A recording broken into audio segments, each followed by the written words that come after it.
End goal is for you to not become just a technician, not just a manager, but a franchise owner of your own. We'll give you a franchise.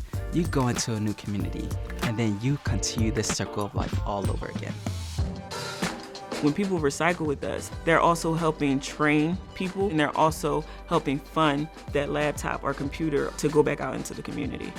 Now, with computers being so essential with this new norm that we live in, everyone has a right to have access to a computer. So the bigger picture is just being able to provide devices to homes, communities of need. It's great to see that the community here internally is coming together to really make this mission come to pass. I think it's truly just about giving back in the best ways that we can. You can make all the money in the world, but I'm much happier today, and I'm making a much larger impact than I could have ever done.